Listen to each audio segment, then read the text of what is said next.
This is Movies in Contemplation with Jarokk and... Oh, am I talking to you? Yeah.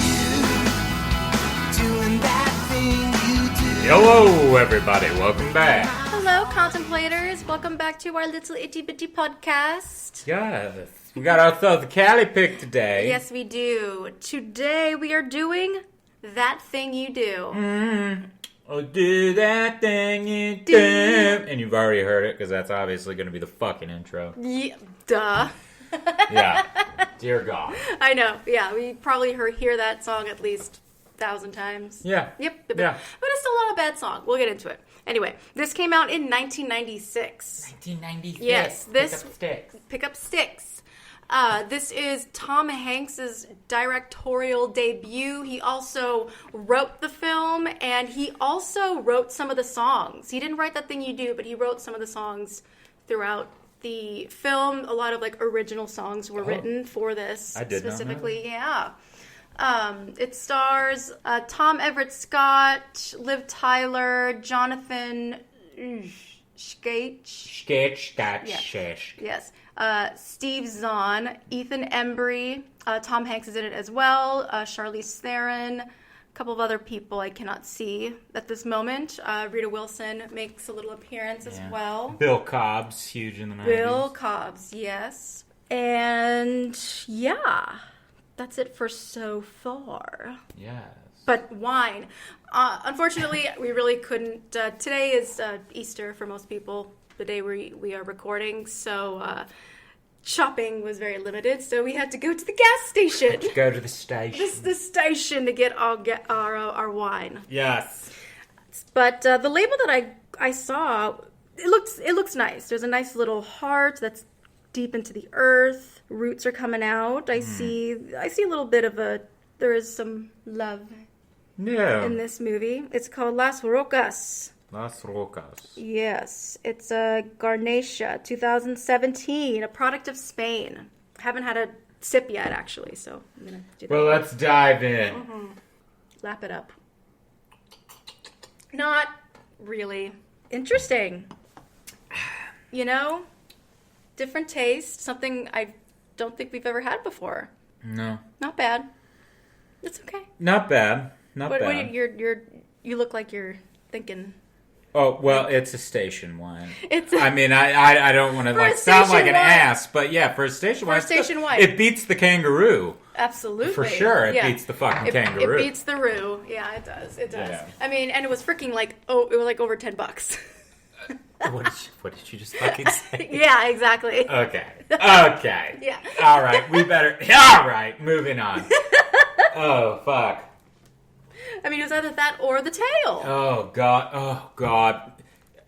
Handy dandy Shakespearean notebook. Dear God. I got, on this day, lubberly, flap-eared princocks. Oh. Lubberly, awkward, clumsy, loutish, flappy-eared, having large ears. Princocks, saucy, insolent boy. Saucy. Boy. Interesting. Insolent. All right, Cali, dive in. What does this movie mean to you? This movie, I remember watching it when I was young. It was one of my mother and I's favorite movies to watch together. We bought the soundtrack. We would listen to the soundtrack all the time. My main memory of listening to the album was when she would take us to school. All the songs are really, really catchy. It's very lighthearted. It's fun. There's a little bit of a love story to it. And I don't know. It's just one of those movies I can always watch, and it makes me laugh. And as an adult, it's a lot more funny. Yeah. For sure. Absolutely. Oh, my God. I'm just going to go ahead and say it now. Steve Zahn. Oh, yeah. As Lenny, he is the VIP. Yeah. For me in this. And I hope you all agree. If not, No, he's absolutely... He fucking was killing me. Oh, my God. He was killing me. Yeah. He was fucking killing me. He just had so many, one-liners and, zingers. And I wonder... if they were like improv or not. Yeah. I mean, it's fine if it wasn't, but if it was, that just makes it that much more funny to me because it was so organic that it felt like it just came out of his head. Absolutely. You know? Yeah. And I think I legit wrote down like all of his jokes. They're all really funny. Really did because they're all so good. Yeah. Couple of things. Tom Everett Scott, the lead who plays Guy, the drummer, this was his debut acting role. Was it? Yes. Tom Hanks, at first, he didn't want to cast him because Tom Hanks believed that Tom looked too much like Tom Hanks as a young lad. Dang. Yeah, and I really didn't think about that until I read this on IMDb. Oh my God, he did. I should say. Yeah. Well, the Tom hair, Everett Scott hasn't really aged a fucking day either. He's No. one of those fucking people. But yeah. Yeah. Oh my God, when I look back That, to like, Turner and Hooch, yeah. Turner and Hooch, Hooch. Turner and Hitch, and all of that other shit, and even further back to that D&D movie that he fucking did. Uh-huh. Yeah. Yeah. That's oh my God, that's funny. Rita Wilson, Tom Hanks' wife, was the one that convinced him to cast Tom Everett Scott because, of course, Rita's like, well, he's freaking adorable. Right. Which he was. I had a total crush on Tom Everett Scott in this film. Yeah. Like, oh my God, adorable. God, something else. I feel like I wrote down some of this stuff, but I'll think of it as we go on. We're gonna dive in. So the film opens up. Tom Everett Scott's character, his name is Guy. He works for his family's appliance store. Mm-hmm. So like washing machines and He's whatever. Appliance salesman. Appliance salesman, yeah, Right. That's really what it is. You can tell it's in like the early to mid 60s. Mm-hmm.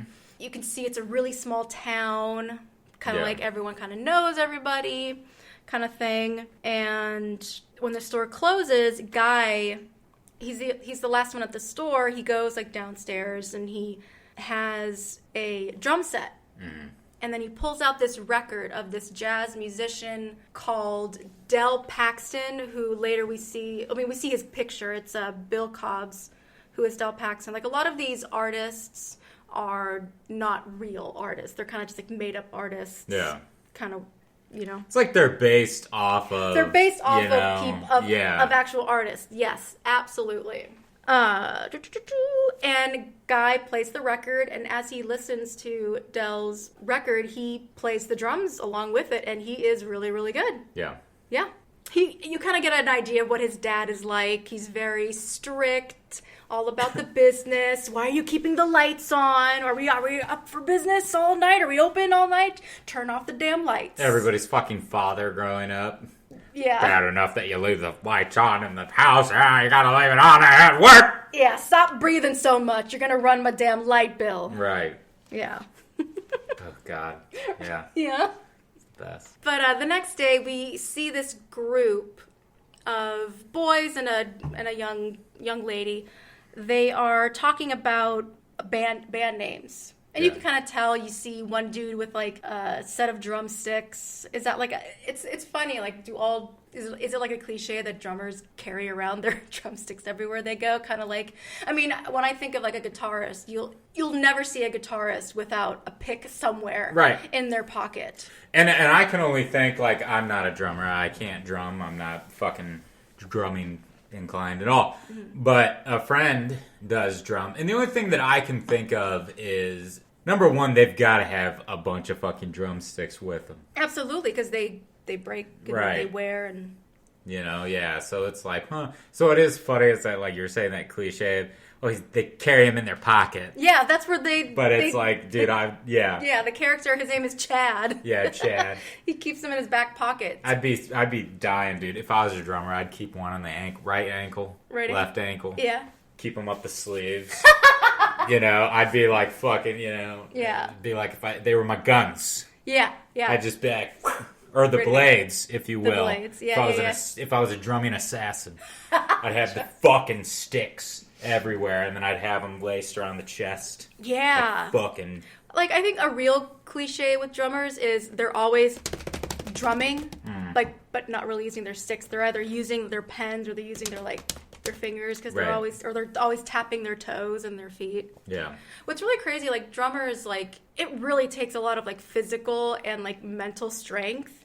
Yeah. Like my dad, one of his bands, he was the guy that did our video for our wedding. That was the drummer. He was the drummer Oh, no shit. in one of my dad's bands. I grew up with him. He was the singer.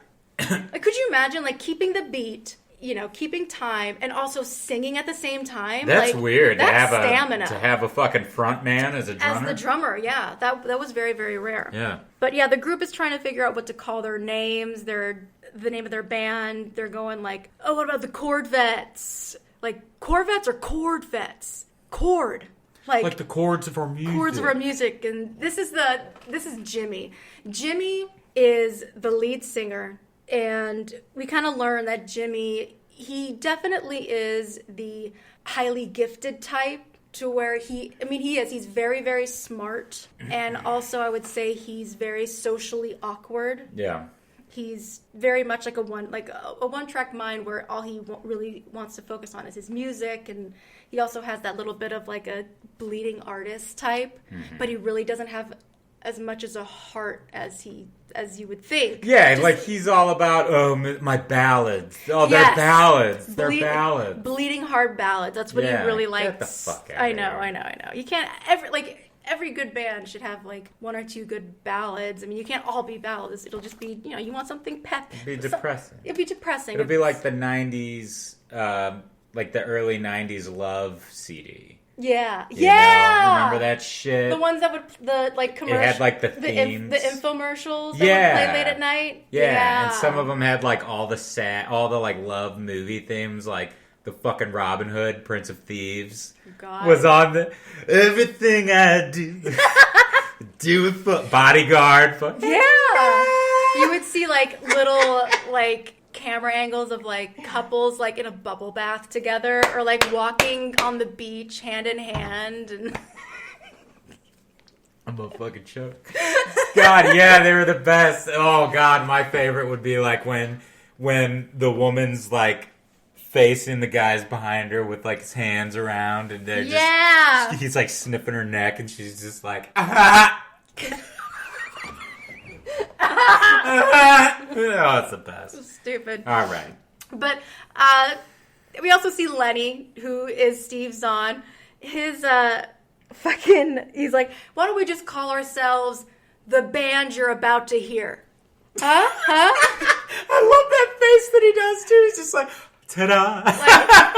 I mean, come on. I mean, I think that's more clever than the tempos, the chord vets. Right. What does he call? Like, I think Jimmy says the herdsmans. The herdsman. Yeah. The herdsman. Like, dear God, the herdsman. Yeah, like I was saying, Jimmy is very analytical about everything. He can't really go off the cuff. He's like, you can tell he can't. Yeah, he can't do anything off the cuff. It's very like he has to do things a certain way. Mm-hmm. And Lenny is like the complete opposite, which is great. And Chad, the drummer, he's just a freaking asshole. And the bass player, Ethan Embry. Now it's really funny. That's his character's name. That's what Ethan Embry. He's credited as the bass player. Mm-hmm. He doesn't get a name in this film.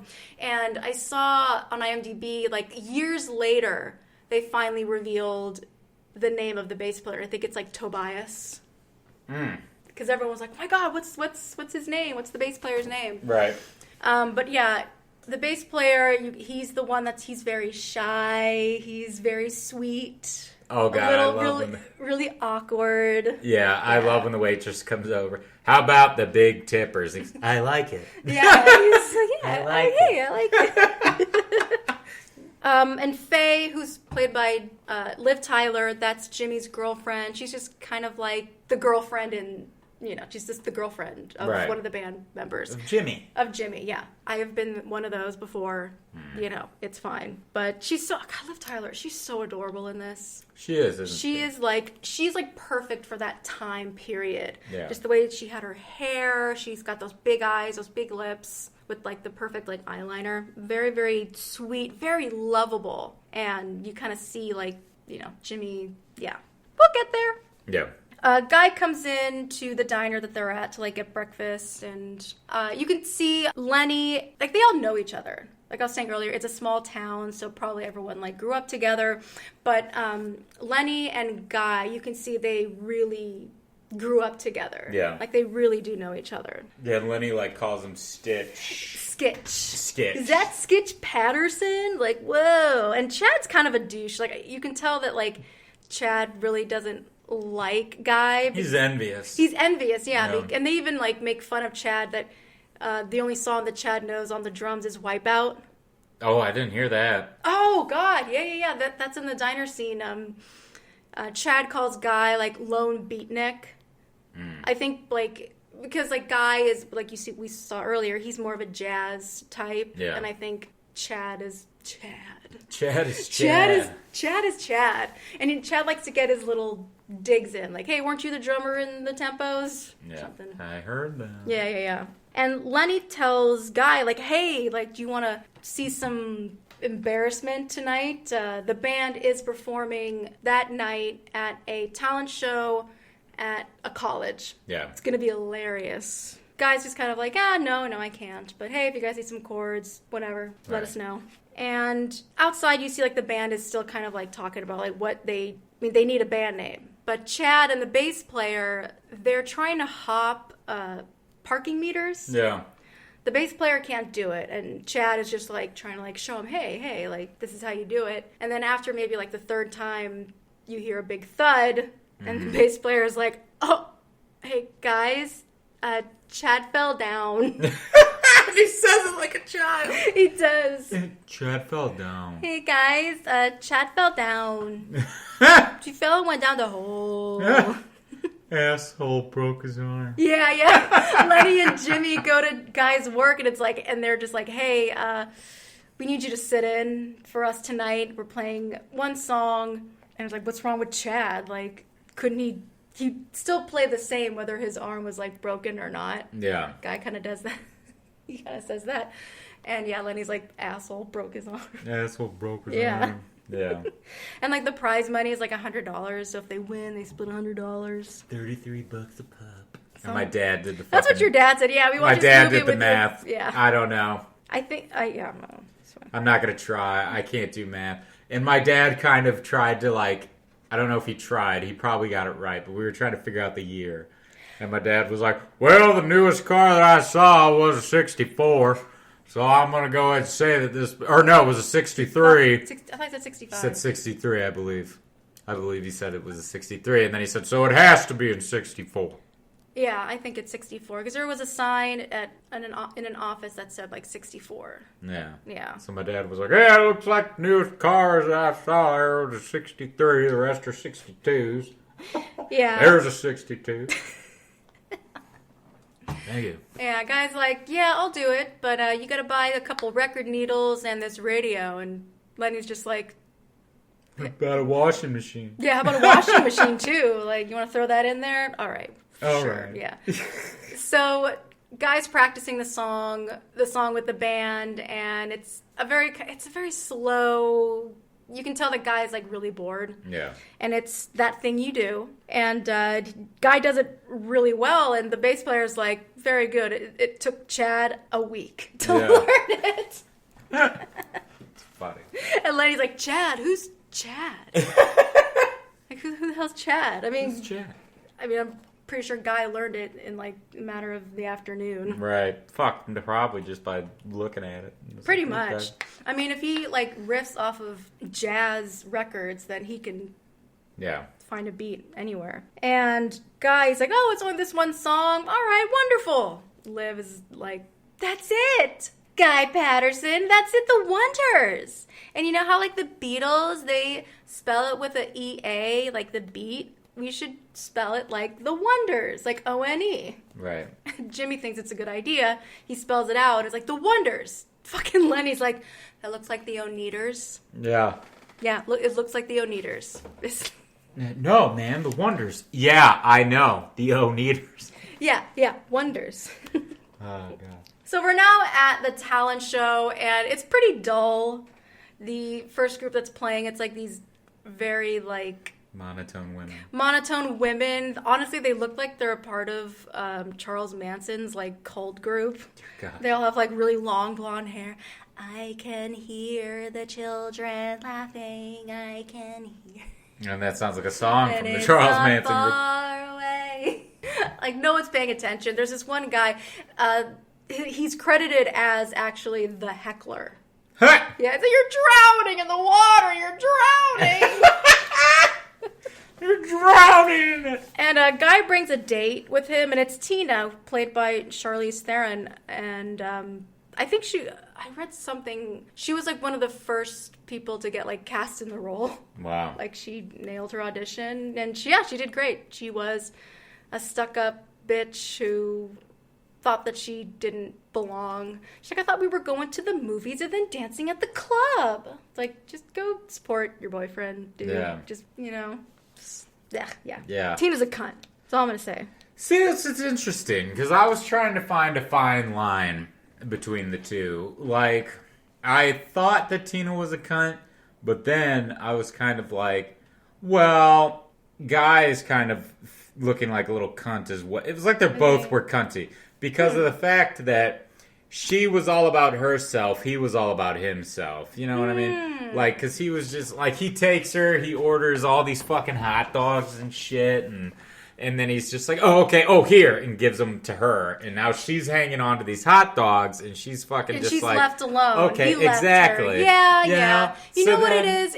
They weren't meant for each other. Right. They just were complete opposites. Yeah. Yeah. And, and even when he starts talking, like, Yeah. It's just like, it's me, my, now. All right.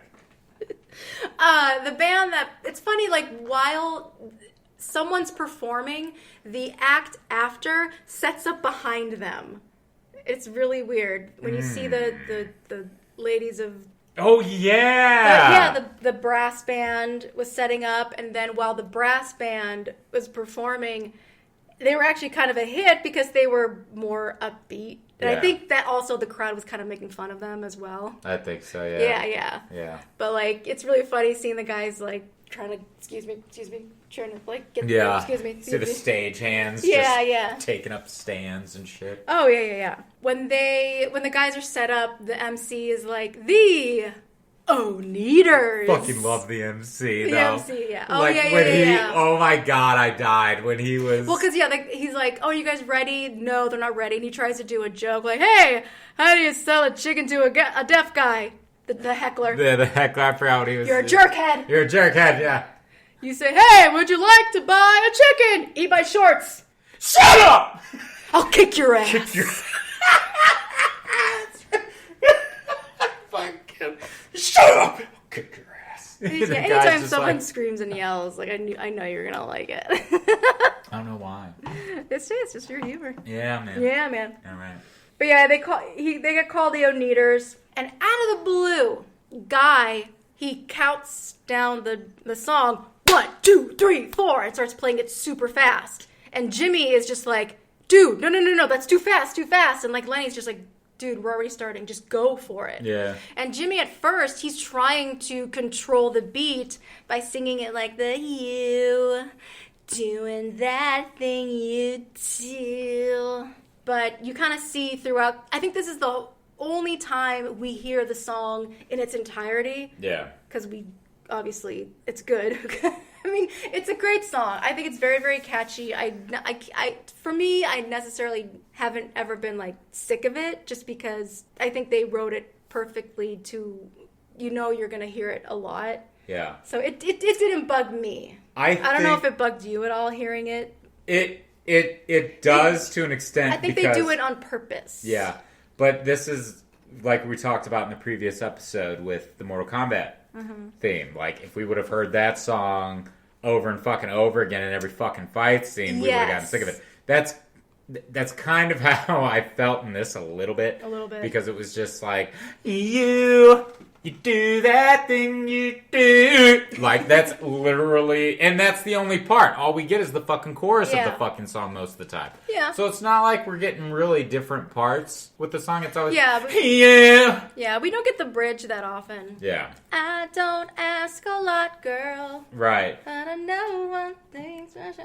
But when we heard different songs throughout the film was kind of like a blessing. It was. They really did sprinkle in other songs, like other artists. And like every song that's in the film, it's on the soundtrack.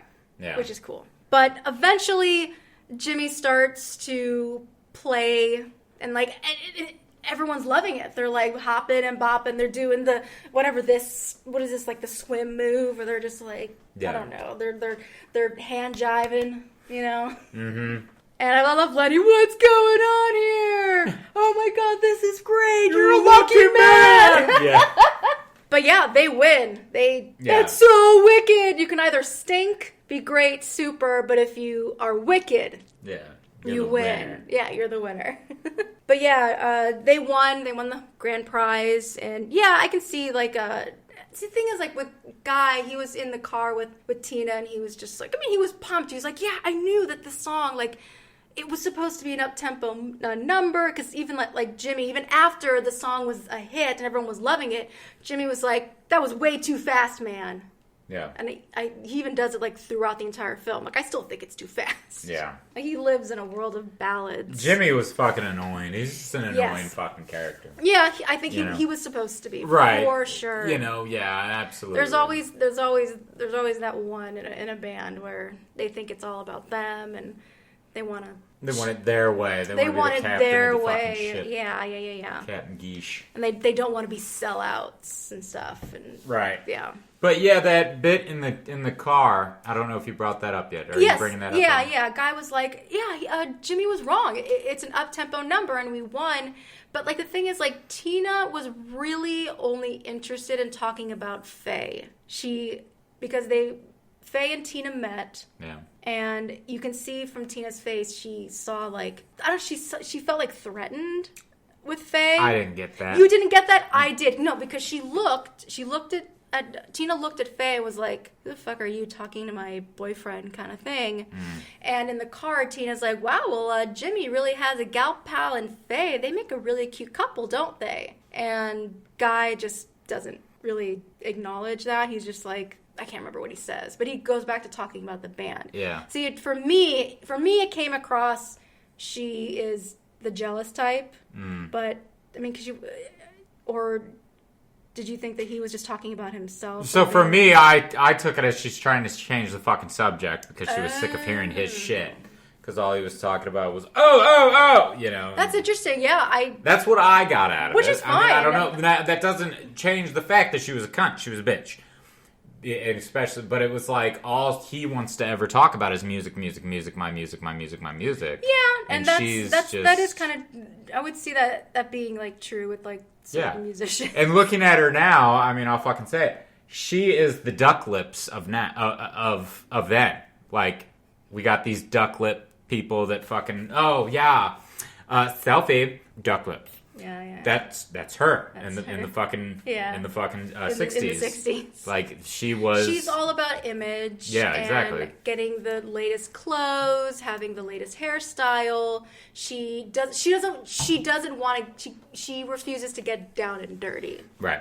You know. Mm-hmm. She's not the fun gal. Faye is fun gal. Yeah. She's the don't I look great in a photo and make you feel like you've got a winner. Yeah, like it's all about appearance that makes a good relationship. It's the looks. It's all what's on the outside. Yeah. For sure. Oh, I didn't say this. Right after they performed, an older gentleman comes up to the band and said, hey, oh my God, that was so great. I own this restaurant called Villa Pianos, and I want you guys to perform at my restaurant next weekend. I'll pay you. Yeah. So after that award-winning performance, they now have a paying gig, and it's this Italian pizza restaurant by the airport. Yeah. Oh, God. Yeah. And they were all like, yeah! It was like my first time when I was in L.A., and we were offered to do a dinner theater for Fiddler on the Roof. I was like, oh my God, that's amazing! We'll never Yeah, it's like you do a little, because it's a small town, so it's great that they feel like they're accomplishing stuff, which is it's a paying gig, but it's funny because you see them performing at the restaurant and an airplane goes by and you just see Lenny like looking up like so you can tell it's still very low, right? Like it's a low kind of gig, but it's good for them. It's their first time performing together, and it's good. It's good for it is good for them. And and of course they're playing another ballad. I think the song, it's that one that he keeps talking about. They recorded it it's like the B-side of the record. They end up doing it. He's like, All My Only Dreams or something. I think it's supposed to be his song to Faye. Yeah. And the guy that was the heckler at the talent show, he's there, and he's like, when are you going to play that thing you do? And Lenny's like, oh, hey, has our fame preceded us? And also after the ballad, Lenny goes, table 19, your pizza's ready. and guy does the... Yeah, I love it. Your pizza's ready. Yeah, so they play that thing you do, and you can tell they kind of worked on it because they sing it a little differently. Yeah.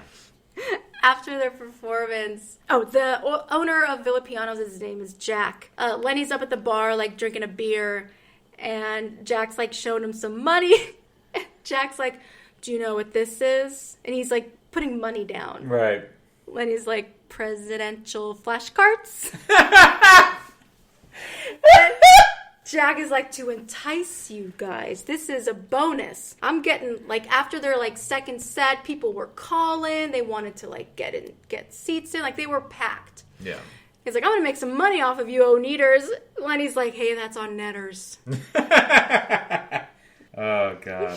And the band's just, talking, hanging out after their set. And the heckler goes to the band. He's like, hey, guys, I love the song. I love your music. I want to know where I can, get the record. And guy's like, hey, why don't we should put out a record. Right. A record. Jimmy's like, oh, there's those, telemark booths or whatever. And Lenny's like, no, that's for, two people for, birthday greetings. Yeah. And Guy, he has, an uncle that's, in the music biz. Uncle Bob. Oh, Uncle Bob. He records church music. Yeah. Favorite sermons. Lenny's like, stuff that my mom listens to. But we would have to watch our language. And he points to the bass player. Which is hilarious because the bass player, he's really quiet. Yeah.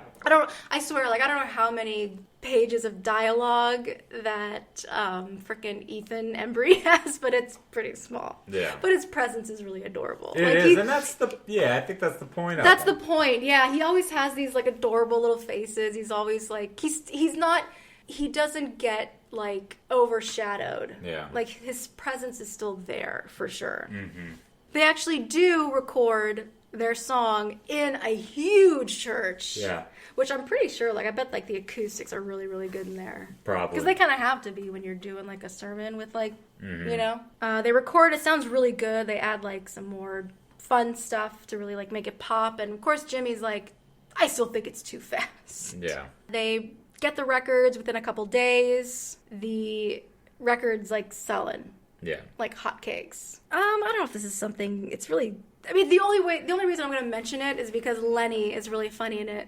There's this chick, her name is Chrissy Tompkins. She's this, short-haired brunette girl. She has shown up to every gig that they've been playing. Yeah. And they kind of know, some of them know who Guy was talking about earlier. And, I love Lenny, wait, where was I? Oh, playing songs on my guitar. That's right. Idea. But Guy goes up to Chrissy and is like, you've been here, every night. What's going on? And Chrissy's like, I love you guys. Your music is really great. I tell my mom I'm going to go and study, but I came here. Lenny, intervenes and goes, hey, Guy, your girlfriend's here.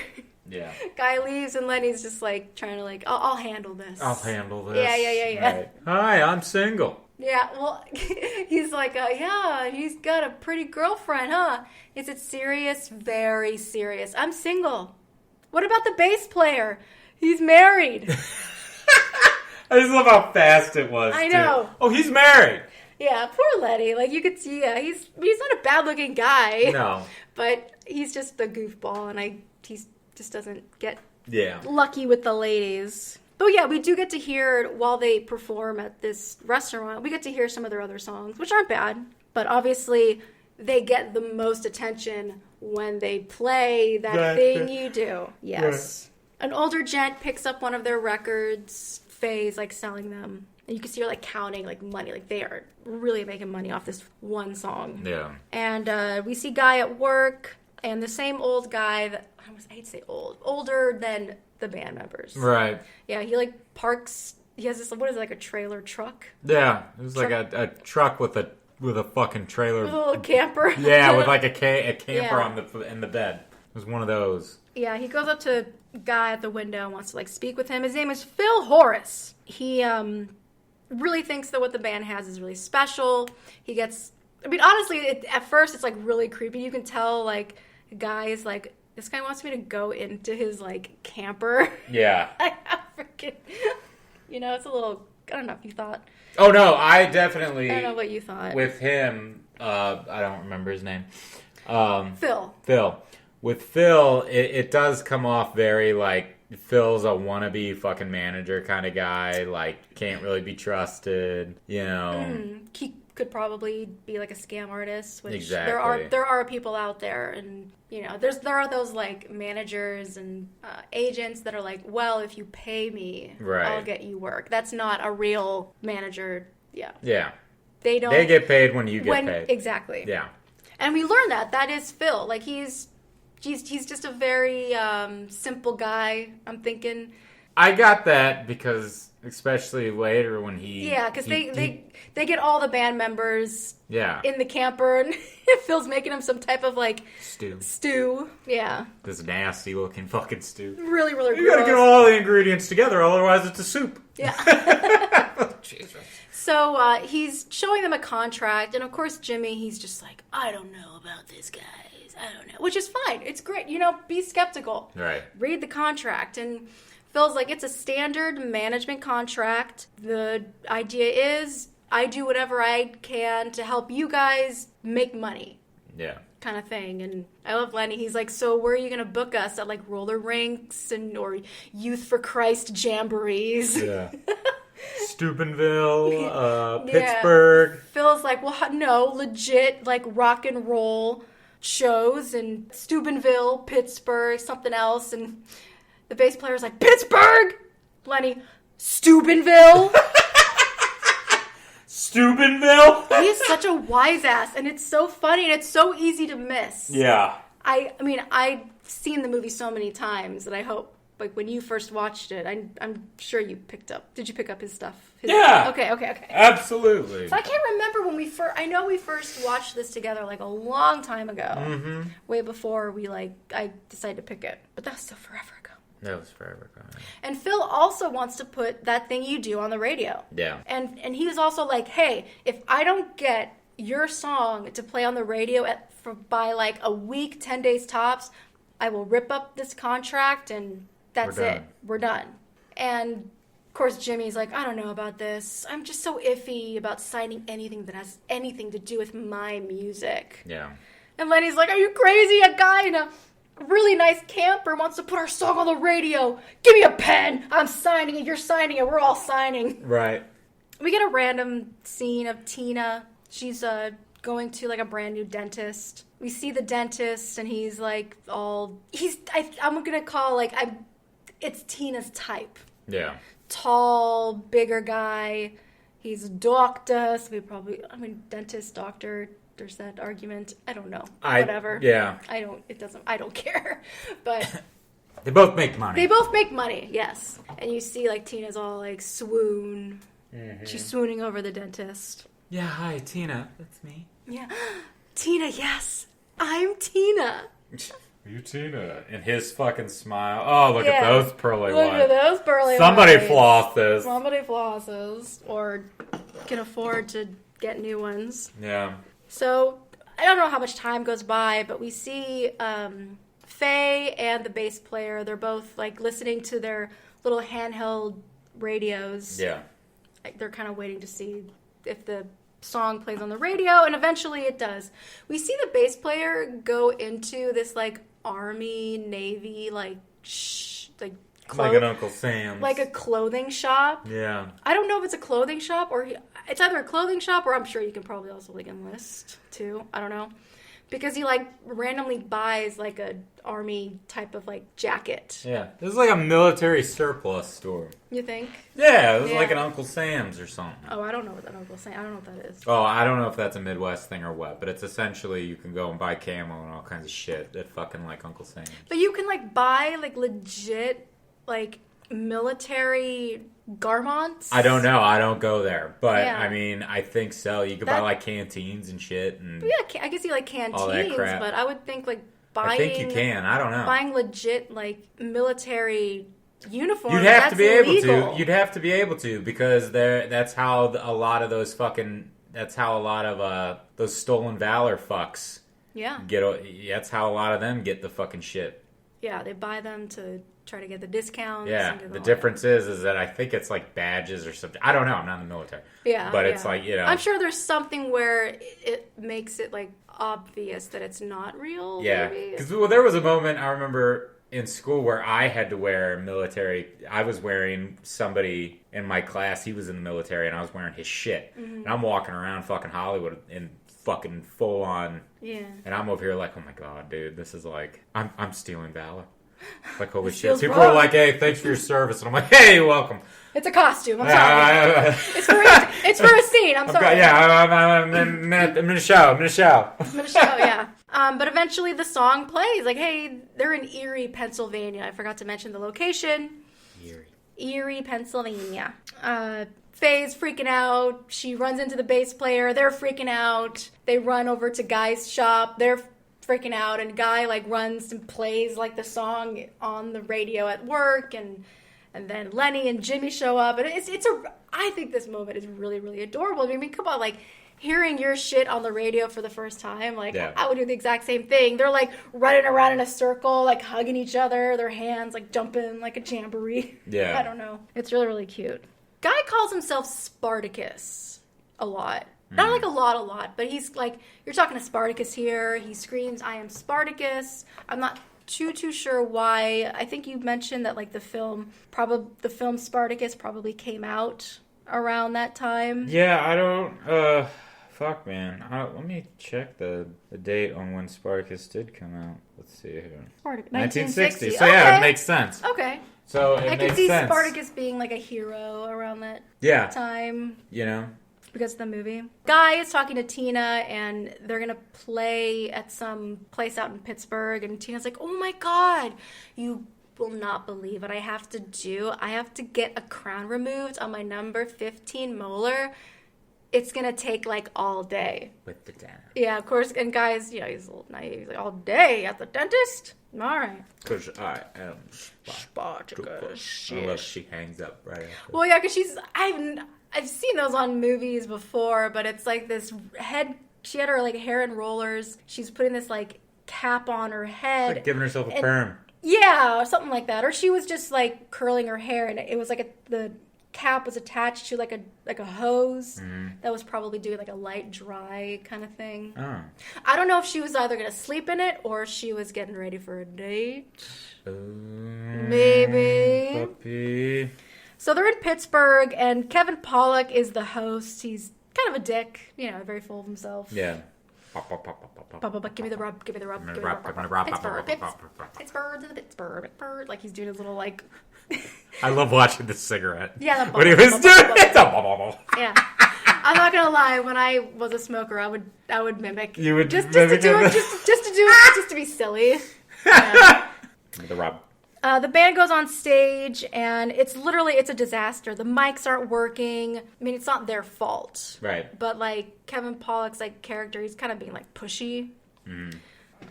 There's, like, feedback on their mics. Poor Guy, his, like, cymbals fall, and they start to play. And you can tell right away that it's, like, the timing is off. You can tell Jimmy's off. And a couple hours after, Phil and Guy are like walking down the street, they're talking, and Guy's just like, dude, man, like that was so bad. Like I felt like I was playing like one of those like little wind up monkey toys, Jimmy was out of key. They got booted off stage. And Phil is just like, guy, like, you are the drummer. You're the backbone. Like, you can't let, like, one bad performance derail you from succeeding. Right. Kind of thing. Which is true. Like, everyone has, like, one bad, not even one, like, multiple bad performances. Like, it just happens. Shit happens. Whether it's your fault or it's the technical difficulty, like, yeah, it happens. And that's really what sets apart someone's drive. I mean, I know the guys they're obviously, like, over 21, because you see them, like, drinking beers and having, like, drinks and stuff, so they're obviously, but they're still young. Phil tells Guy, like, hey, let's go relax, have some food from the Far East. And then we see Tom Hanks sitting at a table, and Phil's like, oh, what do you know? We're right on time. Yeah. Phil arranged this meeting with Tom Hanks' character, Mr. White. He is, I can't remember what his exact title is, but he works for Playtone Records, which it's not a real record label. It's just like a made-up one for the film. Yeah. And Mr. White saw the performance that the guys messed up, and of course, Guy's like, oh, great. Mm-hmm. He saw that performance. Mr. White wants to sign the band to the Playtone family, whatever. And Guy's like, really? Like, just like that? Mm-hmm. And Mr. White's main thing is, like, that thing you do. It's great. It's peppy. It's catchy. It's very snappy. And I want to add you to this lineup of Playtone artists who go touring.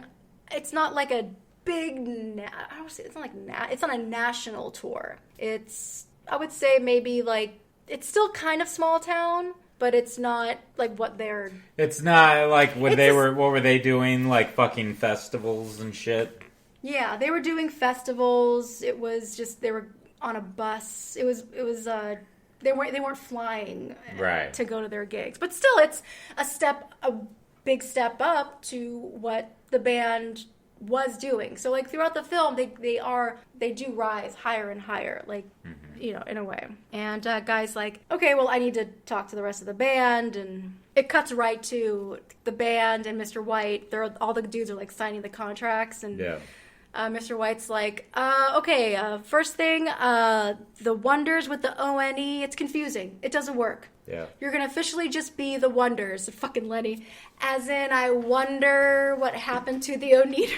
Right. A quick shout out to fucking Phil, man, because again, that goes back to us saying, like, we didn't know what he was. He seemed sketchy as fuck.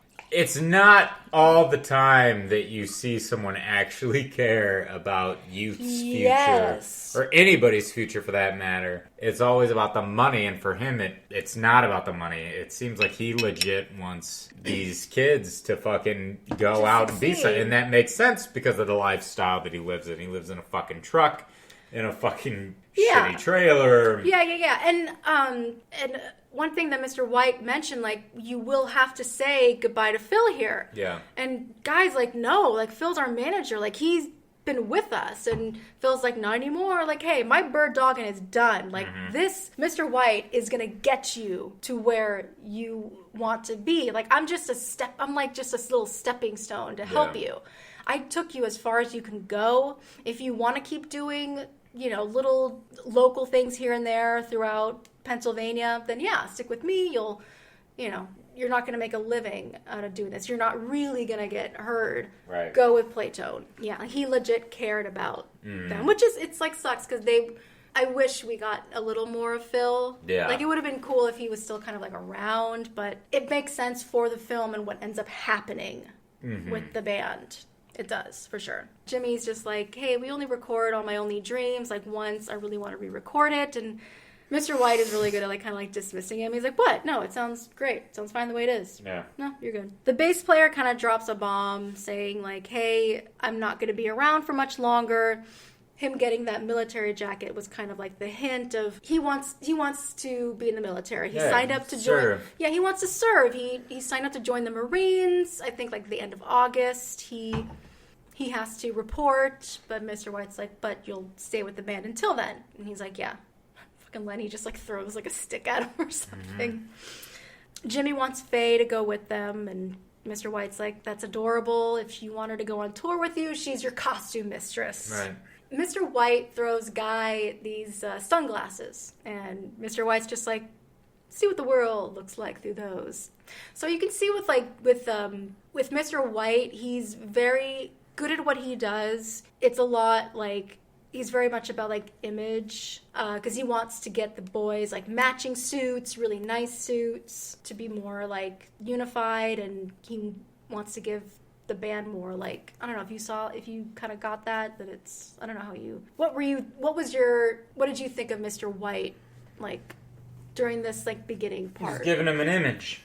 Yes. Yeah, he was giving him an image. He was like, you're all good boys. You're all really nice, good boys, except you. And that's why he gives fucking Guy the shades. He's like, you're going to be the bad boy of the group. Yeah, is that it? Is that really? I didn't really think about it like that. I just thought he was just He's the rebel because he wears sunglasses at night so he can keep track of visions in his mind. Really? There you go. I thought that he was just kind of being a little like fun shady, because when he was like, because we're going to get you some matching suits, nice suits, because you're all nice boys. And Guy just kind of looks at Lenny and just kind of like, yeah, we're nice. And that's when Mr. White goes, except for maybe you. I thought that was a joke, but the shades thing. He's a rebel. Have him as you gotta have a rebel in a band. You gotta have a rebel. You always gotta have a rebel. You gotta have a fucking AJ. Yeah. Was AJ the rebel? The bad. I don't know. I don't know my boy bands. I don't know. Whichever ones had all the fucking tattoos and wore the fucking beanies. Yeah. Those were the bad boys. The darker hairs. God. So you see them join the Playtone Galaxy, the other groups, bands that go on tour with them. They get like nice red matching suits. You guys look good in red. Have I told you that? Yeah. And Guy didn't have his sunglasses. Faye had to go grab them, and Mr. White's like, do not go anywhere without your sunglasses. Mm-hmm. Image. Yeah, image. They're your trademark. Like, once the song is over, you bow and you leave stage. And of course, like, Jimmy's like, what if they want an encore? Then you unplug and you run! Yeah. So they do their song. They're a big hit. We get like a montage of them like going on their tour. They're getting like more and more popular. Their song, That Thing You Do, it's on the charts of best single. It starts out as like number 93. Yeah. They're all like freaking out. I'm Casey Kasem. This is I'm sorry. What? America's Top 40. I'm Casey Kasem. You don't remember Casey Kasem? No. You don't fucking remember Casey Kasem? Who's Casey Kasem? Oh, Lord. Is that a Midwest thing? No, he was what's that dude that does the top 100 now? I don't know. I don't listen to the radio. I don't either, but it's Ryan Seacrest. He was the original Ryan fucking Seacrest, if you will. Kiss. Was it Kiss? Is it Kiss FM? Huh? Yeah, Kiss. Kiss FM. I don't fucking know. But anywho, Casey Kasem. He was the voice of Shaggy Doo. But he was like a radio guy. He was the... Hello again, and welcome to American Top 40. I'm Casey Kasem. Or like shit like that. These were the top singles. That's Casey Kasem. Fuck it. Moving on. I have no idea. I listened to like K-Rock. Yeah. Yeah, Okay. 106.7 K-Rock. They're getting interviewed. Oh, wait. Oh God. Okay. So after this montage, I think like they're at like number 21 on the charts, and they're getting interviewed on TV.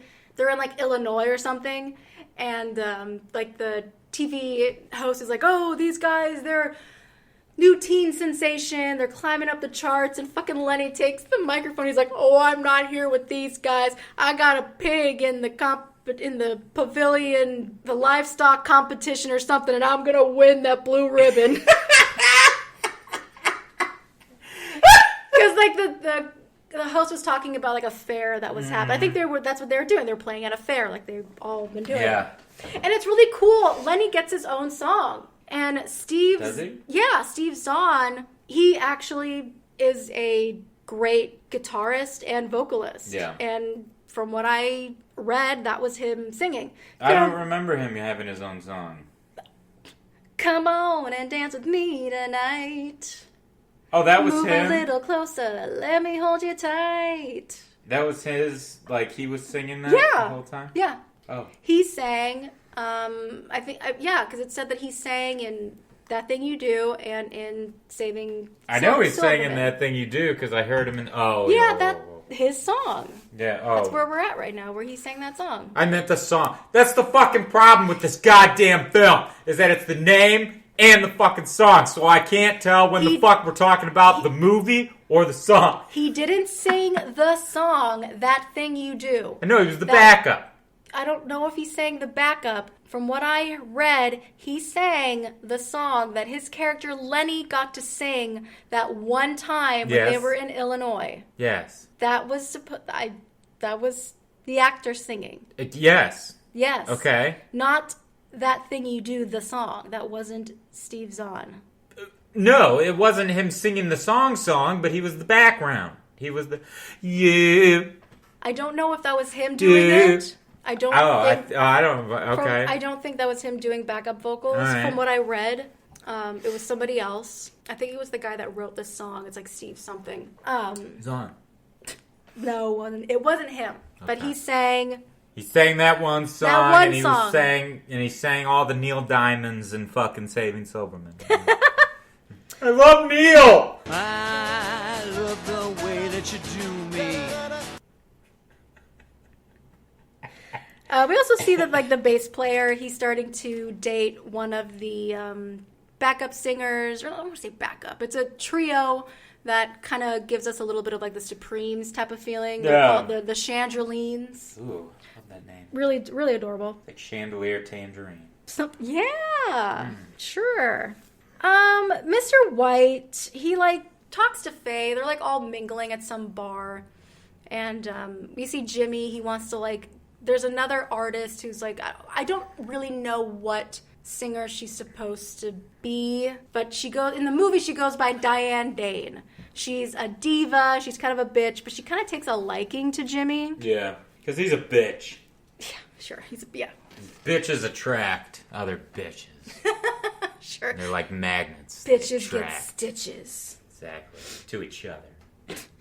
But yeah, Jimmy like goes to like talk to Diane about how their song is up at the charts, and Mr. White goes to like Faye and is like, "What's Jimmy doing at Diane's table?" And she's like, "Oh, he just want like she's so cool and like like she doesn't have like that type of like jealousy tendencies unless there is something presented to her that makes her really believe it. Like it doesn't come out of the air, from thin air." And Mr. White's like, "So how long have you and Jimmy been you and Jimmy?" And Faye's like, "Oh, it's about 2 years. Yeah, he's wonderful." And Mr. White asks about Guy, like, "Well, what about Guy? Does anyone out, back at home think that he's wonderful?" And we get a story of what happened to Tina.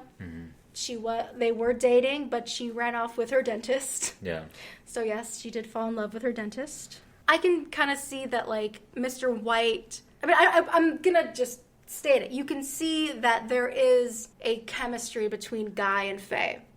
It is very respectable. You know that they are friends. They probably have known each other for a really long time. But there's still, like... There's more of a connection with Guy and Faye than Faye and Jimmy. Jimmy, for the, like, majority of the film... No, the entire thing. He really, like, dismisses her. Yeah. Unless he's like singing to her, that's when you really see like the love. But if she's like giving him affection or kissing him, he doesn't really like kiss back except for like the one time when it was about him and the song was on the radio kind of thing. He's always in his little notebook writing songs. Like that's just what he focuses on. And I think Faye has that like mentality where she really like she does love Jimmy, but she believes so much in his talent that she, I think, sets herself aside thinking, well, he's so smart, he's such a genius, he's such an artist that I let him do his own thing, and she kind of puts herself to the side. Yeah. That's kind of like my like opinion. I don't know if that's anything you've picked up on or with Jimmy and Faye's relationship. I think she's just kind of... I guess with her, it's Man, I don't know. I guess it's just that want. It's kind of like what she says at the end, you know?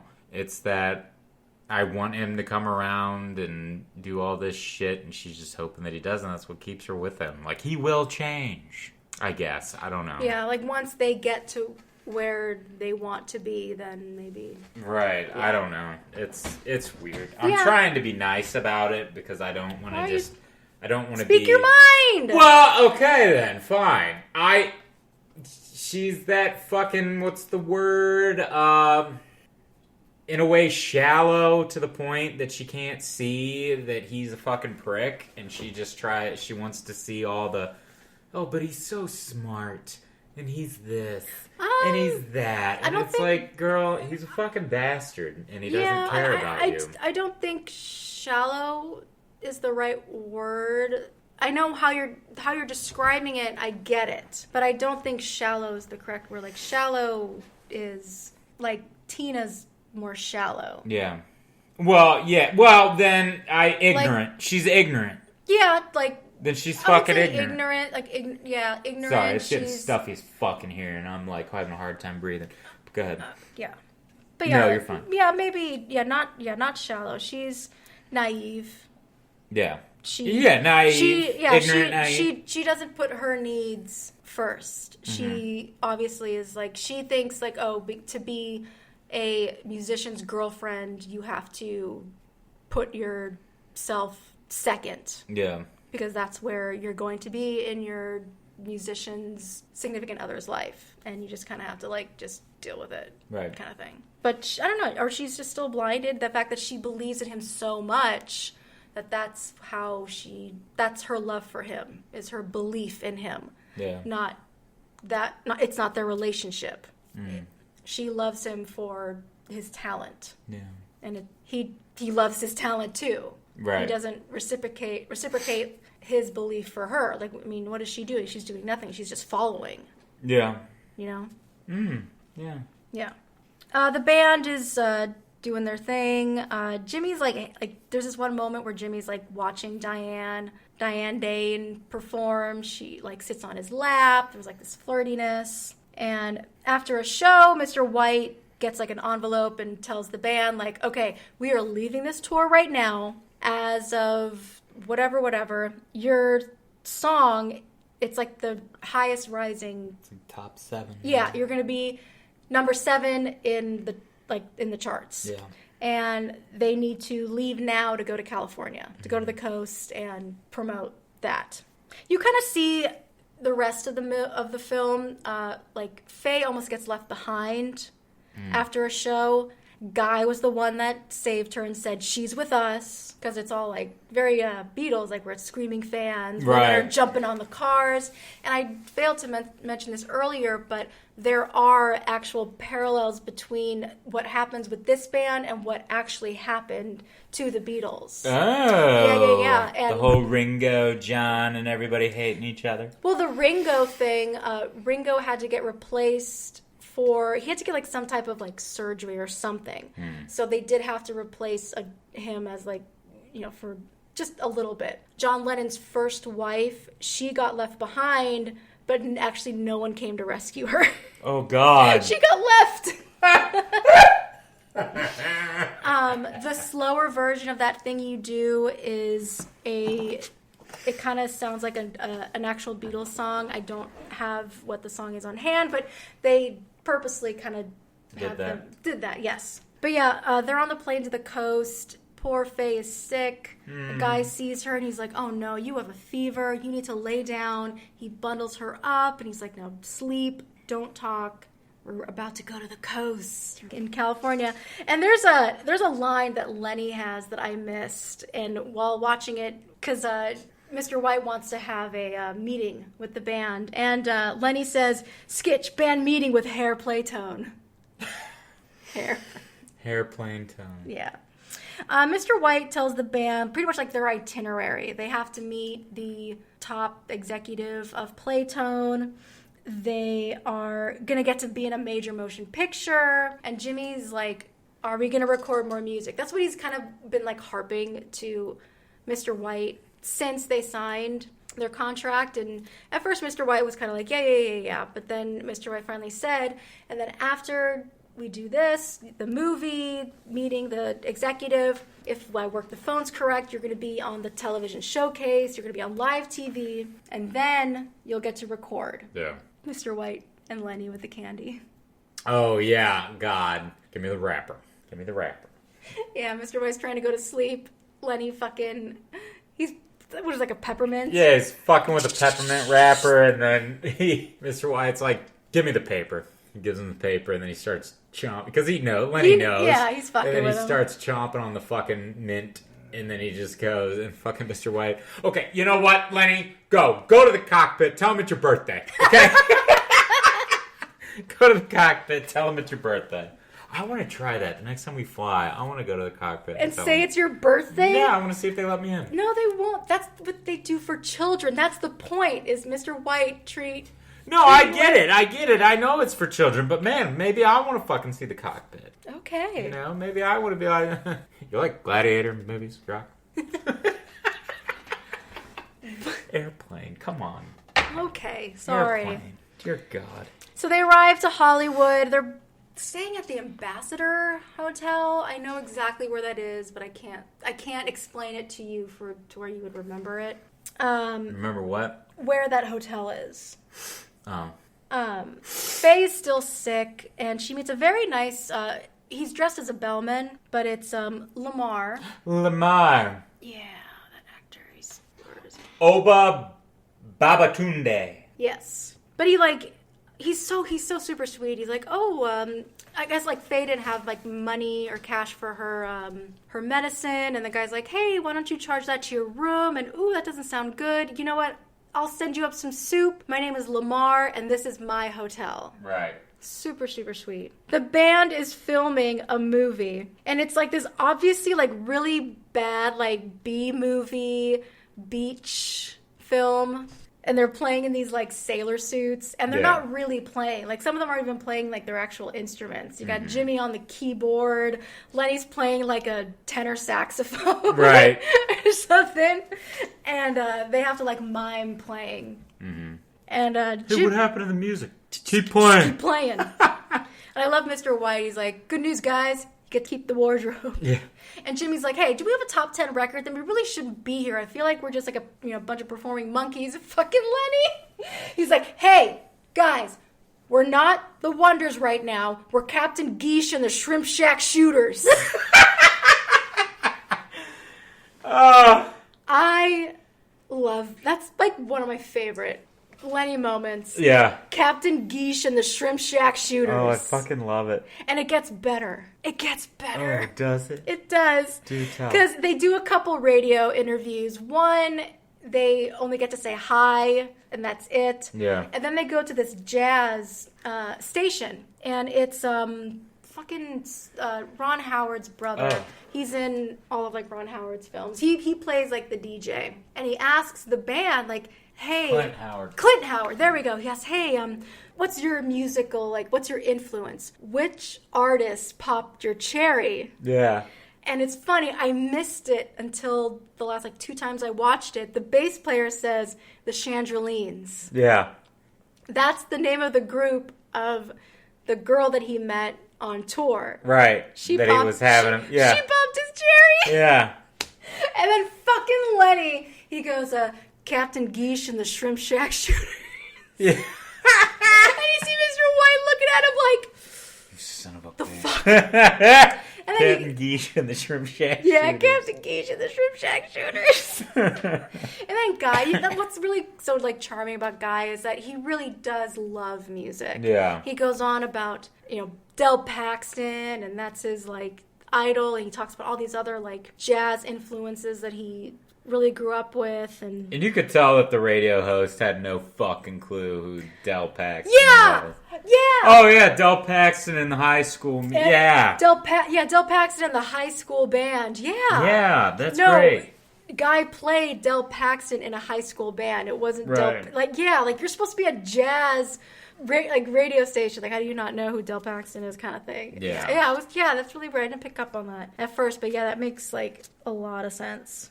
The band meets like the owner of Playtone. It's really, really fake. The photographers are like, hey, how come you guys don't have long hair like the Beatles? Like they're starting to like, because they're called like the new teen sensation, and that's kind of like what the Beatles were called in a way.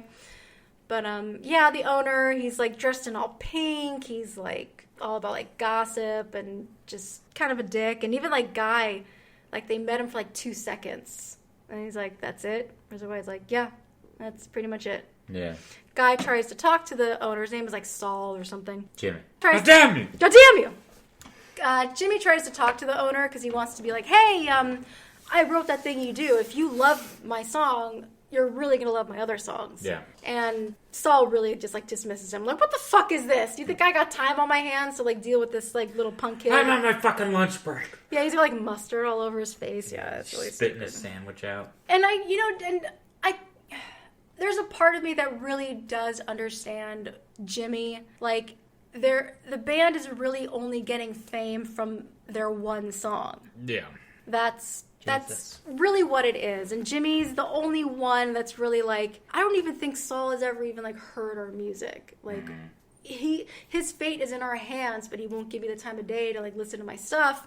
But the rest of the band is like, dude, don't mess this up. Like, you know, they're a small town band. They're like, oh my God, look at how far we've come. Like, right. we got to tour. We're in Hollywood. We got to do a Hollywood movie. We're in this amazing hotel. Like, enjoy the ride for right now. And Jimmy's like, I'm sorry that I'm bumming you out. I guess I'm alone in my principles. Right. He leaves and fucking Lenny's like, oh, there he goes to write that hit new ballad, Alone in My Principles. And Faye, like, tries to explain, like, there's something you gotta know about Jimmy. He's just so smart. He tested on such a high level that... And she heard herself talking, I think. It just was like, okay, this is not... I'm still sick. I'm getting out of here. The bass player and Guy, they're, like, gonna go out and see the coast, but... The bass player runs into these, like, Marines, and he's, like, starstruck by the Marines. He goes up to be like, hey, guys, just want to let you know that I'm gonna be one of you, and, yeah. And the guy's like... I can do 200 push-ups already. Yeah, I can already do 200 push-ups. Really, Booch? Why don't you give us 100 right now? Yes, sir. 1, 2... Yeah, louder, Boot! Yeah. Guy's like, whatever, and just kind of, like, leaves him. He goes outside of the hotel and he goes to the Lamar and he's like, hey, could you tell me where there's some like good jazz, like real good jazz? You want good jazz? You want good jazz. And he's like, who played cornet in blah, blah, blah, blah, blah, blah, blah. And Guy answers whatever the name was. Get in the cab. Get in the cab. Take him to the blue spot. Yeah. So we see this like trio of jazz people just totally like killing it. And Guy's like sucking down these like martinis. He is like... in it. Like, he is having such a good time. We see Rita Wilson, Tom Hanks' wife. She is the waitress. She's got this, like, long cocktail gown, like, very, very revealing as well. Right. And, Guy, you can tell he's, like, kind of drunk, and Rita's kind of, like, what's her name? Like, Marguerite. That's her name in the movie. Marguerite. Yeah. She starts to kind of, like, tell her, like, life story kind of thing, and Guy's just like, is the trio going up at all again? And she's like, I don't know. They're kind of talking with Dell over there doing the cock and bull thing, and Guy's like, Dell? She's like, yeah, Dell Paxton. Oh my God. Dell Paxton is sitting right there. Oh my God. And she's like, do you want to like meet him? And he's like, no, I can't. But she does it. And she introduces Guy to Dell, and she's like, you know, if don't know if you can believe it, but this kid has heard of you. Right. Is that right? Well, come on, join us. Buy me a drink. And, of course, Guy, he totally, like, fangirls. He's like, I'm in a band. I play drums. I have all your records. I almost saw you. I was, like, I guess a guy was in the military. He was stationed in Germany. He's like, you were playing in Germany, but I that's didn't what's get to see interesting you. to me. I don't know if that's what that meant, or was that they were... I think Guy was in the military, because... I read, and Tom Everett Scott's dad was in the military and was, like, stationed in one of the places that Guy mentioned. So I think Guy did do a small tour. So Guy must be older than what the others are. Maybe. I was thinking that as well. Like, he could possibly be older, and after the military, he just joined his family's business kind of thing. But his real love was music. Yeah. But he has a drink with Del, and they're chatting. It's like past closing time, and Del's giving him like really good advice. Like, bands come and go. You know, you just, no matter what happens, you got to keep playing. And Guy says, like, well, we find out that the band, everything that's been happening with the band, they've only been together for 2 months. Right. So how fast to whatever their fame is? Yeah. Like, that's pretty freaking fast. Mm-hmm. And Del Paxton's like, hey, there are some bands that I've been with 2 months too long. Right. It's last call, and Del just says, all right, I'm gone. Keep playing. Watch your money. So the next day, the band is supposed to be on the... It's like a fake version of like the Ed Sullivan Show. It's like it's a showcase and whatnot. Guy's late. Mr. White's like, hello, Guy. You're still asleep. Your bass player is missing, and you better get your patootie down here. You're gonna be on TV tonight. So yeah, the bass player is missing. Yeah. Guy's like trying to leave like message after message. Where is he? He's at freaking Disneyland with the Marines that he met. He's on the Matterhorn. He's taking pictures with Goofy and Mickey in front of the castle. I love it. They all fucking salute. Yeah, even Goofy and Mickey, they salute it's as so well. cute. Yeah, it's really adorable. cute. Yeah. Mr. White already found their replacement. Lenny, I forgot to mention, at Playtone, he met this lady that worked the front desk. Blonde. It was blonde. How long have you been wearing such tight pants? Kind of thing. If that's a pickup line, then we're meant for each other. Yeah, we're a match made in heaven. Yeah, we're a match made in heaven. Jimmy is sick. He's like puking in the bathroom. So it's just like all chaos. Guy was late. Bass player's missing. There's some random chick just sitting there, and Jimmy's fucking puking. Mr. White finds a replacement. He goes by like Wolfman. They're, of course, just like, is he any good? And this is a real professional fucking like dude who's been in their situation of bands. Well, how many bands? Who's he played with? They name a bunch, and and you can tell that he's older. Right. That's why he even says, "I think I can handle your tune, Junior." Right. And then he starts slapping that bass. Yeah, pulling a fucking flea. Oh yeah, and they're just like, okay. He's in. Yeah, and cute guy. He's like, hey, Faye's not gonna miss this, and Mr. White's like, don't worry, I got her. Yeah. He like sent Faye to a dress shop to find a gorgeous dress, get pampered, hair, makeup done, the whole nine. Yeah, like I said, like the TV show, it's like a variety show. There's like an astronaut. There's some like really like corny kind of acts. Guy's family, along with Chad, they're watching. They're all excited to like watch him play. And it's really cute, like the band is setting up, and Lenny like turns to Guy and he's like, Skitch, how did we get here? And Guy's like, I guided you here, for I am Spartacus. Yeah, I think that, I led you here, sirs, or something. Yeah, something yeah, like I think that kind of piggybacks off of what I said in the beginning with him and Charlize Theron's, because Guy is, as much as they play that he is like the hero and he's the smart one, and he is a fucking conceited piece of shit at times. And this, I don't want to. He's not. I don't think he's a conceited piece of shit. He's conceited. He's a musician. Yeah. He's a musician. Okay. That's... Well, I think that because Lenny, when he does that... Musicians are conceited. When he says that to Lenny, and Lenny's just kind of like... He's having this, oh my God, like, how did we get here? This is so... Having like a very like he's finally having this like self of like consciousness of like, oh my God, how did this happen? Right. I mean, yes, if it wasn't for Guy, they wouldn't have gotten there. No, but at the same fucking time, it's like, you know... We did it together. It should have been it's right up there. That's because this happened with in the beginning. Jimmy was like, my song.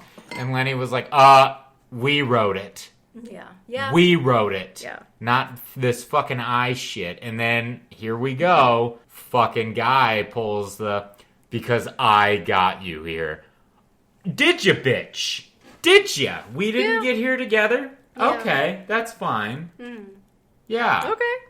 And then I think that's personally what leads Lenny to do what he does. Maybe, yeah. That's my person. Yeah, Lenny is definitely like not as oh God, the word is escaping me right now. as appreciated. Yeah. I think, yeah. I mean, they even call it. They say that Lenny's the fool. Right. He's known as, when you think of like labels, he's supposed to be like the fool. He's the fool. He's the jokester. Yeah, but he's still very talented, obviously. Right. His character is talented. He's just, he's a wise ass. Right. So the performance is going really well. You see like the backstage prompt people. They give everyone like their little titles. Guy gets shades, Lenny gets Leo, Wolfman is Wolfman, and then Jimmy gets Jimmy, watch out girls, he's engaged kind of thing. Yeah. And Jimmy's, we get to see Jimmy's face. He got to read what it said and he was like, what the fuck? Yeah. But he kept going. And yeah, Faye kind of sees and she's like, happy. She's like happy. Yeah, it doesn't give any like idea of like that it was her that did it. It was just like, oh my God, maybe she thought He's ready.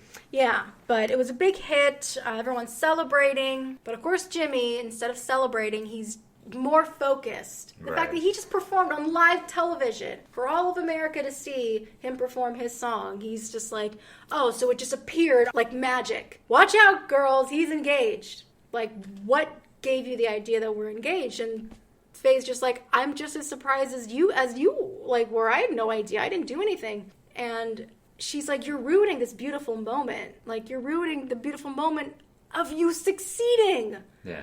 I have been following you throughout this whole thing. And one little thing happens that neither of them had anything to do with, but he's just so focused on, oh, so what now he says, like, being engaged, that's the last thing that I want. It's like he's so focused on that, which it's a really, like, I understand why they did it for, like, the film purposes, but it's like, for someone like Jimmy, I mean, I don't know, unless he really, as, like, he was with Diane, like, I don't know, maybe he is, like, a player. He's trying to find maybe his new muse or something for his songs. I don't know.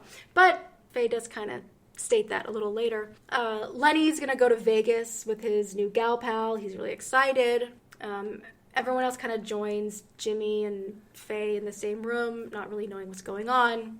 And Guy comes in, and he's, of course, the one person that acknowledges how beautiful Faye looks. And Faye just kind of interrupts, and she's like, can I say something? And she pretty much does. Like, it's a really, like, it's a rough breakup monologue that Faye has. Yeah, she's like, Jimmy, from now on, you stay away from me. I have wasted thousands and thousands of kisses on you, kisses that I thought were special because of your smile, your lips, and all your color in life. But now I know that's all bullshit because you were just using it for your songs and they meant nothing. So, okay, bye. I love the line, I shouldn't have closed my eyes so tight while kissing you. Yeah. I love that line. Yeah. And that's essentially, I guess, what I was trying to say earlier, is that she was just so blind to the person that he was. Yeah, not naive. Necessarily, like blinded you said, naive. Blinded by his talent, thinking that when you think that someone, like, writes a song for you, it is supposed to be special, but he really didn't mean it. It was for his career. It was for him. It wasn't for them together. Yeah, shame on me for closing my eyes so tight. And then as she leaves, before the door closes, he just screams, should have dumped you in Pittsburgh! Yeah. And then Jimmy, like, confronts everyone, which one of you, like, assholes said we were engaged? And Mr. White's like, the same person who said you had class, Jimmy. And I, like, wonder, because, like, I think it's very obvious that Mr. White, I was saying earlier, kind of saw that there was more of a connection between Guy and Faye than Faye and Jimmy. So did he do that? I don't want to say that he did it on purpose to, like, sabotage the relationship, but maybe to kind of open up Faye's eyes to who Jimmy really is. I think so. Because I think he really did care about Faye. Yeah. And I think he cared about the boys, for the most part. I think he really cared about Faye, and I think he really respected Guy. Right. In a sense. That's why he was doing the interrogation with Faye, and then he was, like, interrogating Guy, all like, this is Faye. He's seeing how Guy is the only one reacting to Faye. It's almost like, I'm going to say she's engaged, and I'm just going to fucking light this dynamite and see what happens. Yeah. You know? But, like, Jim and Guy, Jimmy looks at Guy and he's like, take those stupid sunglasses off. And Guy's like, why didn't you dump her in Pittsburgh? Yeah. Like, why did you lead her on like that? Like, when you think of Faye, like, she's this naive, sweet, she wouldn't hurt a fly kind of thing. So they go into the recording studio. And Jimmy is full diva. He's like, we are recording my songs, and that's it. You got that, White? I am not doing whatever other bullshit that you want us to do. And Mr. White's like, he goes into like full business mode. He's like, hey, Jimmy, I don't know how to break it to you, but you signed a contract that states you do what I say. Yeah. You record the songs that I want you to record. One of them being that thing you do in Spanish. I don't want any of this lover's lament crap. Yeah. I want something peppy, something snappy. And Jimmy's just like, okay.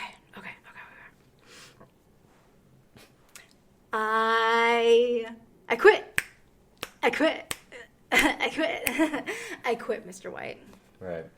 He leaves. Wolfman was there. He leaves. Lenny's nowhere to be found. Mr. White's like, and where is Lenny? And we find out he's still in Vegas. He got married to his gal pal. He won like the jackpot on something. He's got like an armful of chips. He's like, oh, so good. Thank you so much for Karen. Thank you. I'm so happy.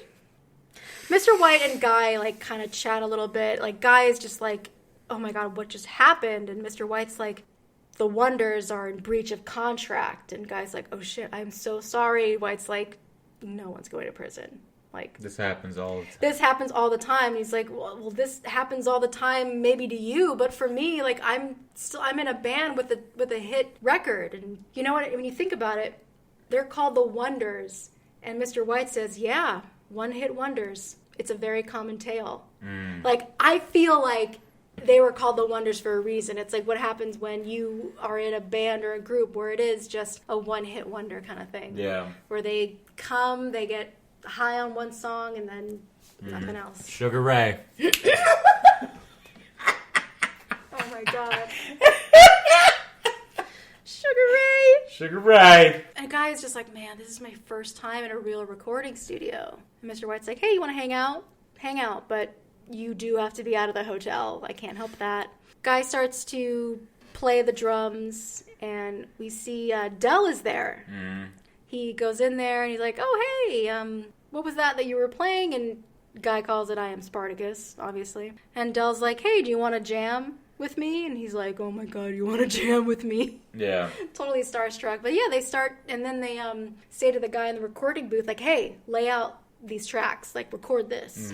So Del's like playing the piano, and Guy's like playing the drums. Guy rushes back to the hotel, and he has like a box of like, I think like tapes or I don't think records, yeah. And Lamar tells Guy that everyone has left except for Faye. Faye is still here. She's in the coffee shop alone. Yeah.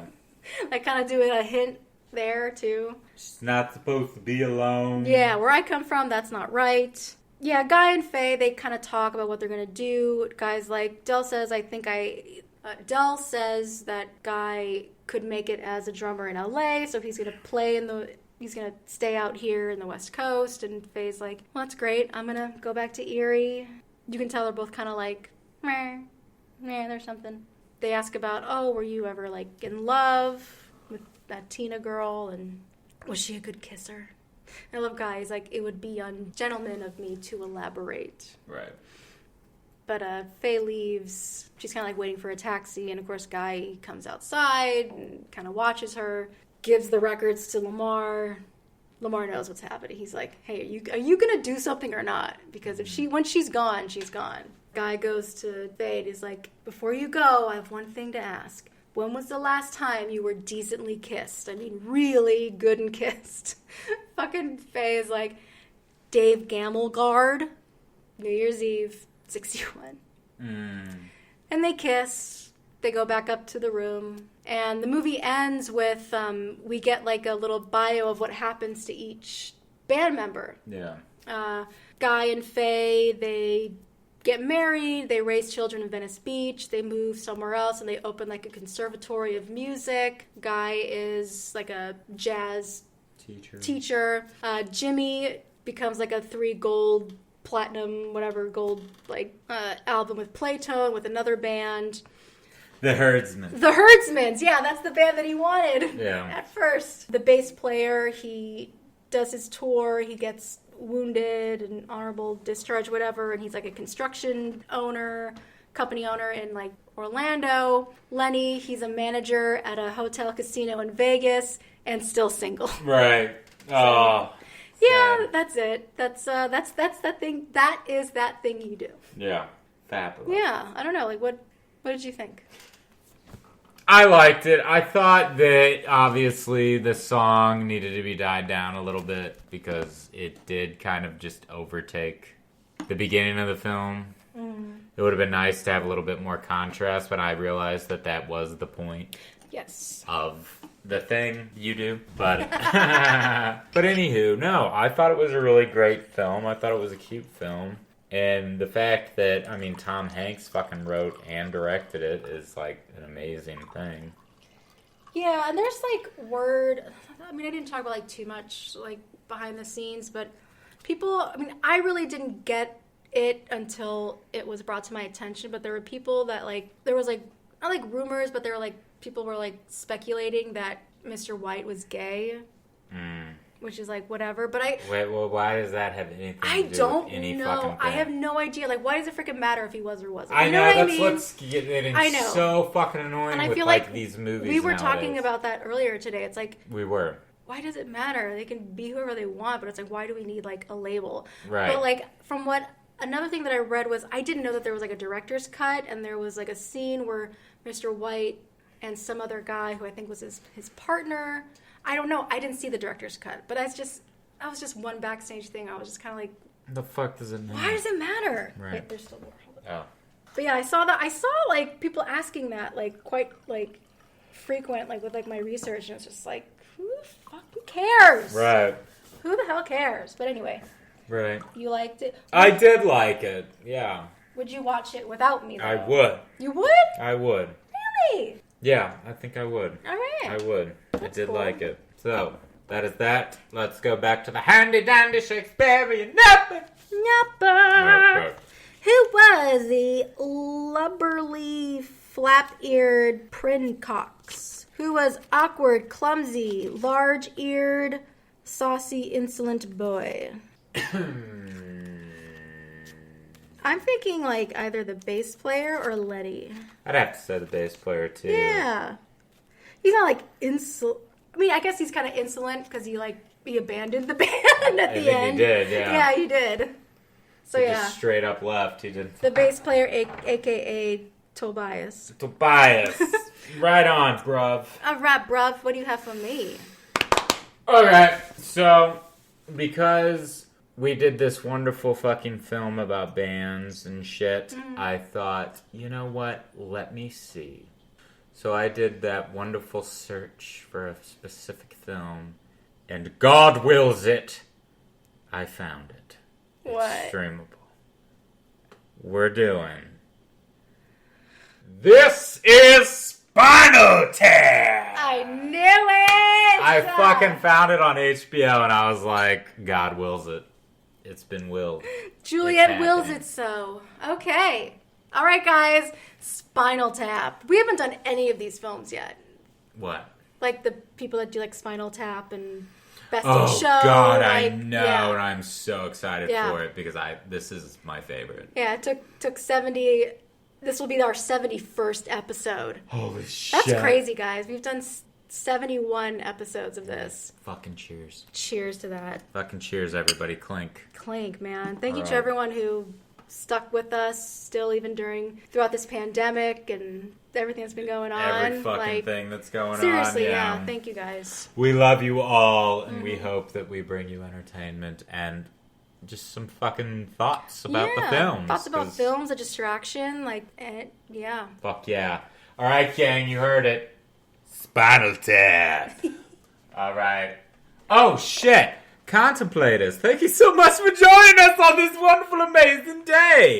You can find us on almost all podcasting platforms. Please like, subscribe. Leave us a review on Apple Podcasts if you do not mind. Yes, we are on the World Wide Web. I say it all the time, but yes, I'll try to get better back on social media.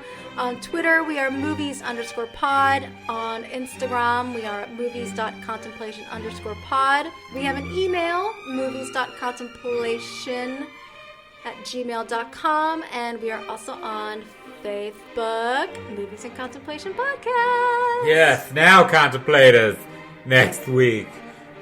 Spinal Tap. Bottle Tap! See you next week now.